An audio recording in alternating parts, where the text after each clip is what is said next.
નમસ્કાર. ચાલો આજે આપણા શરીરની એક અદ્ભુત દુનિયામાં સફર કરીએ. ક્યારે વિચાર્યું છે કે આપણે ચાલીએ, દોડીએ, વિચારીએ આ બધું એક જ સમયે આટલી પરફેક્ટ રીતે કેવી રીતે થાય છે? આ બધાની પાછળ એક જબરદસ્ત સિસ્ટમ કામ કરે છે.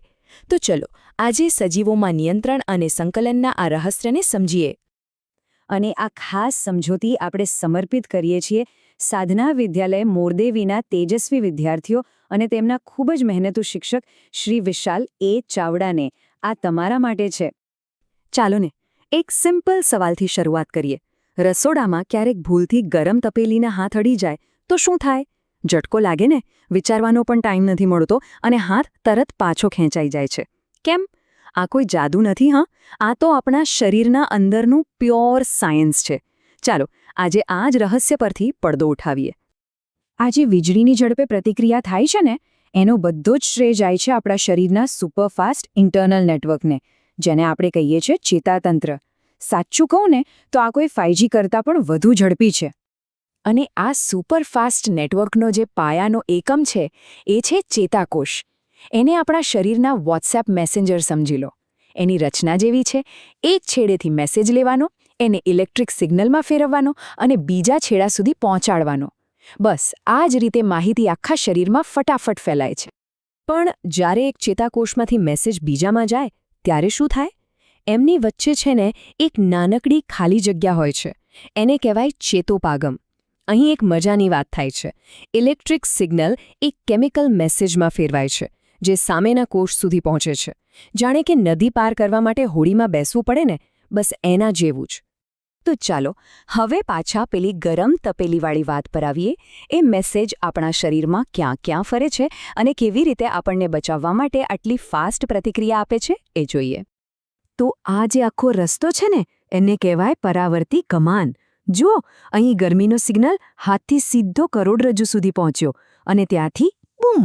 તરત જ હાથના સ્નાયુઓને ઓર્ડર મળી ગયો. ચલો ભાઈ, પાછા વળો. મગજને તો પછીથી ખબર પડે છે. આ તો બોડીનો એકદમ ઇમરજન્સી શોર્ટકટ છે.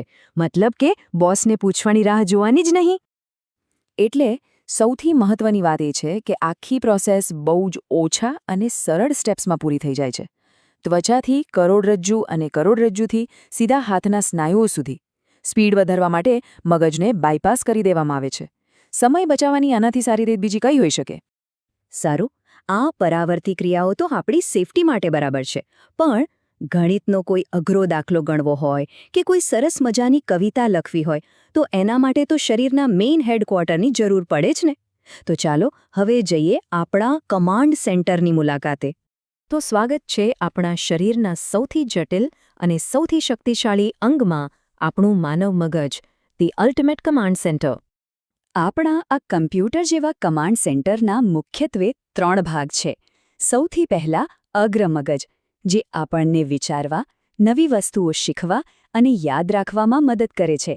જ્યારે મધ્ય મગજ અને પશ્ચિમ મગજ આપણી જાણ બહાર જ શ્વાસ લેવા, હૃદયના ધબકારા અને બોડીનું બેલેન્સ જાળવવા જેવા ખૂબ જ જરૂરી કામો ચૂપચાપ કર્યા કરે છે. અને આટલા ઇમ્પોર્ટન્ટ બિગ બોસને સાચવવા માટે કુદરતે પણ જોરદાર વ્યવસ્થા કરી છે. એને એક મજબૂત ખોપરીની અંદર અને પ્રવાહી ભરેલા ગાદી જેવા કવરમાં એકદમ સેફ રાખવામાં આવ્યું છે. હા, તો એકદમ VIP સિક્યોરિટી થઈ ગઈ. અચ્છા, પણ જે સજીવો પાસે આપણી જેમ ચેતાતંત્ર નથી હોતું, એમનું શું? જેમ કે વનસ્પતિઓ. ચાલો એ જોઈએ કે વનસ્પતિઓ પોતાના આજુબાજુના વાતાવરણને કેવી રીતે જવાબ આપે છે. શું એ પણ આપણી જેમ વાતો કરતી હશે? વનસ્પતિઓ મુખ્યત્વે 2 રીતે હલનચલન બતાવે છે. એક છે લજામણીના છોડ જેવી ફાસ્ટ પ્રતિક્રિયા, એને અડો અને તરત શરમાઈ જાય. અને બીજી છે ધીમી પ્રતિક્રિયા, જેમ કે કોઈ છોડનું ધીમે ધીમે સૂર્યપ્રકાશ તરફ વળવું. આ એની વૃદ્ધિ સાથે જોડાયેલું છે. પર્યાવરણના સંકેતો જેમ કે સૂર્યપ્રકાશ કે પછી ગુરુત્વાકર્ષણ, એની તરફ જે વૃદ્ધિ આધારિત હલનચલન થાય છે એને આવર્તન એટલે કે ટ્રોપિઝમ કહેવાય. અને આ દિશા નક્કી કરવા માટે વનસ્પતિઓ અંતઃસ્ત્રાવો નામના ખાસ કેમિકલ્સનો ઉપયોગ કરે છે. એ એમના પોતાના કેમિકલ મેસેન્જર્સ છે. અને આ કેમિકલ મેસેન્જર્સની વાત આપણને ફરી પાછા પ્રાણીઓ પર લઈ આવે છે. કારણ કે આપણી પાસે પણ ચેતાતંત્રની સાથે સાથે એક બીજી, થોડી ધીમી પણ ખૂબ જ કામની સિસ્ટમ છે.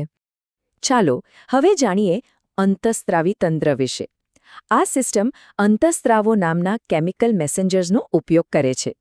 આને તમે શરીરની પોસ્ટલ સર્વિસ કે કુરિયર સર્વિસ કહી શકો, જે આખા શરીરમાં જરૂરી સંદેશા પહોંચાડે છે. આ જે કેમિકલ મેસેન્જર્સ છે ને, એટલે કે અંતઃસ્ત્રાવો, એ શરીરની અલગ અલગ ગ્રંથિઓમાં બને છે, જેમ કે ગળામાં આવેલી થાઇરોઇડ ગ્રંથિ કે પેટ પાસે આવેલું સ્વાદુપિંડ. અને દરેક ગ્રંથિનું એક ચોક્કસ કામ હોય છે, જે પરફેક્ટ રીતે કરે છે.